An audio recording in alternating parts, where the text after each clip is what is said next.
हाँ, आज आप लोगों को पढ़ाएंगे प्रकाश के गुण के बारे में जानेंगे। प्रकाश के गुण क्या होता है? प्रकाश के गुण में लिखेंगे प्रकाश के आप अपने से बनाकर के गुणों को लिख सकते हैं। पहला आता है, पहला प्रकाश का गुण अगर देखा जाए जो दिया लिखे हैं कि प्रकाश सरल रेखा में गति करता है। एक बार समझाया देख, जब भी प्रकाश गति करेगा एक सीधे मार्ग की गति करता है, इसीलिए जो पहला है आपका प्रकाश सरल रेखा में गति करता है। और दूसरा है प्रकाश निर्वात में, मतलब जहाँ हवा भी ना हो, जहाँ हवा भी ना हो वहां भी प्रकाश आपका चल सकता है। तीसरा आपका है निर्वात में प्रकाश की चाल, ये वेरी इंपॉर्टेंट होता है क्योंकि ये कंपटीशन में भी कुछ दिया जाता है। तो निर्वात में प्रकाश की चाल जो होती है 3×10⁸ मीटर प्रति सेकेंड होती है। ये याद होना चाहिए कि जब भी पूछे कि निर्वात में प्रकाश की चाल तो बताना है 3×10⁸ मीटर प्रति सेकेंड होती है। फिर अगला है आपका प्रकाश विद्युत चुंबकीय तरंग में, जो विद्युत चुंबकीय जैसे तरंगें चलती हैं सेम उसी तरह से प्रकाश भी आपका चलता है। प्रकाश चमकदार, ये प्रकाश प्रवर्तन में बताए हैं कि प्रकाश जो चमकदार सतह होती है, जब वहां से प्रकाश किरणें जिस दिशा से आती है उसी दिशा में जब वापस जाती है तो प्रकाश के तथा परावर्तन होता है। जैसे हमने बताया देखिए चमकदार सतह से प्रकाश का परावर्तन होता है। अगला है एक माध्यम दूसरे माध्यम में जाने पर प्रकाश का अपवर्तन होता है। कि मान लीजिए कि आपका कोई हम यहाँ पारदर्शी वस्तु रख दी है, प्रकाश यहाँ से आ रही है, जब एक माध्यम से क्या कर रही है प्रवेश कर रही है, जब एक माध्यम दूसरे माध्यम में जा रही है तो क्या हो रहा है, इसलिए प्रकाश की जो किरणें हैं इसका जो अपवर्तन हो रहा है, एक परावर्तन नहीं हो रहा है। प्रकाश किरणें क्या नहीं क्रॉस कर जा रही है, जब क्रॉस करेंगी तो क्या होगा, अपवर्तन होगा। अब अगला है प्रकाश पारदर्शी माध्यमों में से गुजर जाता है। पारदर्शी की जस्ट बताए हैं, पारदर्शी का मतलब होता है एक तरह से दूसरी तरफ प्रकाश का निकल जाना।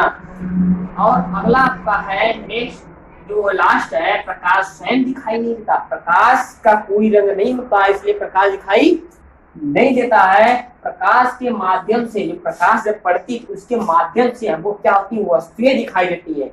प्रकाश नहीं दिखाई देता, प्रकाश की मदद जो करता है वस्तुओं को देखने में, हम वस्तुओं को देखते हैं तब कहते हैं हाँ यहाँ प्रकाश है, तो वस्तुओं को देखते तभी बताते हैं प्रकाश है। देखिए दर्पण का अगर देखा जाए, हम दर्पण पिछले वीडियो बता भी चुके हैं दर्पण के प्रकार। दर्पण होता है, दर्पण के दो प्रकार होते हैं, दो प्रकार में देखेंगे, समतल दर्पण और गोली दर्पण। गोली दर्पण के आपके दो प्रकार होते हैं, एक आपका अवतल दर्पण होता है, एक उत्तल दर्पण होता है। अब पहले जानिए कि दर्पण क्या होता है। दर्पण का मतलब कोई भी चिकना पृष्ठ हो, कैसा भी चिकना पृष्ठ उससे उसको नहीं लेना, बस चिकना पृष्ठ होना चाहिए।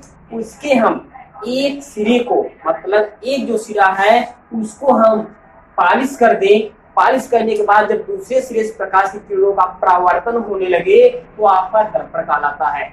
क्योंकि मान लीजिए कोई एक चिकना सिरा है, इसके हम एक सिरे को क्या कर रहे हैं, पालिश कर दे रहे हैं, क्योंकि एक सिरा है इसको हम पालिश कर दे रहे हैं और दूसरे जो ये सिरा है दूसरे सिरे से प्रकाश की किरण का परावर्तन हो रहा है। मतलब एक सिरा पालिश है, दूसरे सिरे से प्रकाश की किरण का परावर्तन हो रहा है। यह जो पोजीशन है, यह जो पोजीशन रहेगा वही आपका दर्पण होगा, वही आपका दर्पण कहलाएगा। मतलब चिकना तल हो, तल कैसा होना चाहिए, चिकना होना चाहिए। उसकी एक सिरे को हम, जो भी एक सिरा है, अगर एक सिरे को हम क्या कर रहे हैं, पालिश कर दे रहे हैं, दूसरे सिरे से प्रकाश की किरण का परावर्तन हो रहा है तो आपका दर्पण कहलाएगा।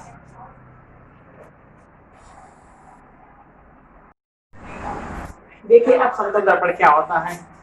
समतल दर्पण, क्योंकि हम दर्पण दो प्रकार बताया कि एक समतल दर्पण एक गोली दर्पण।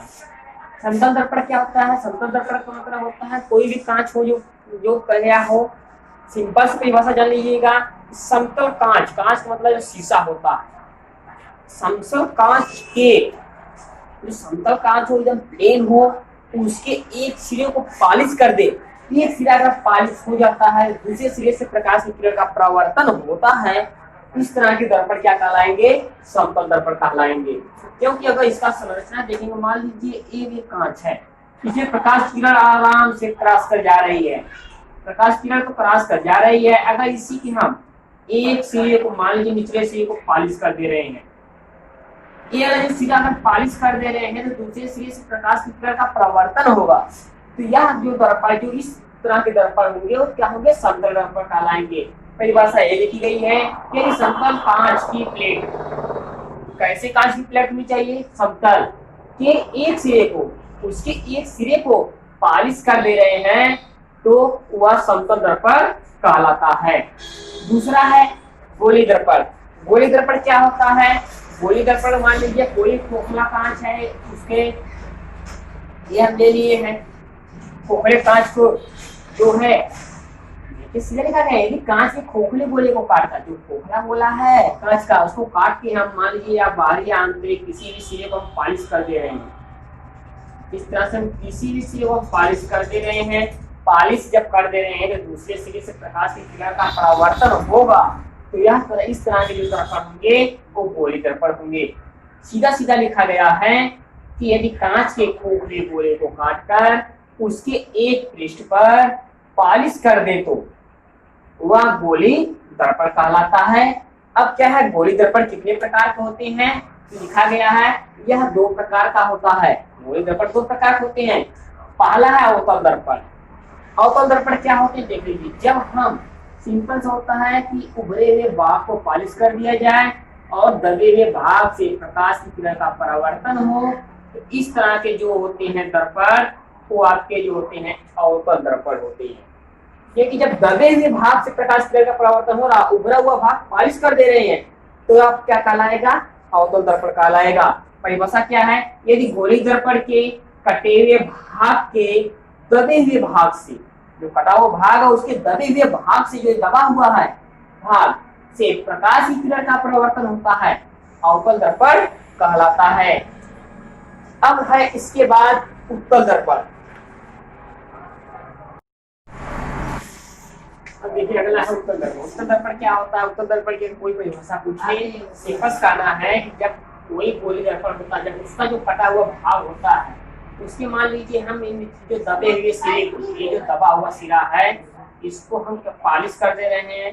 पॉलिश करने के बाद जब ये उभरे हुए सिरे से प्रकाश किरण का परावर्तन हो रहा है तो यह जो आपका होगा या उत्तल दर्पण होगा, क्योंकि हम इसके उभरे हुए सिरे से प्रकाश की किरणों का परावर्तन करा रहे हैं। तो ऐसा दर्पण जिसके उभरे हुए सिरे से प्रकाश की किरण का परावर्तन हो उत्तल दर्पण कहलाता है। इसकी परिभाषा यहाँ लिखी गई है, यदि गोली दर्पण के कटे हुए भाग के, जो उसका कटा हुआ भाग होता है उसके भाग के उभरे हुए भाग से, जो ये उभरा हुआ भाग है से प्रकाश की किरण का परावर्तन, जो प्रकाश की किरण का परावर्तन हो रहा है उसे उत्तल दर्पण कहते हैं।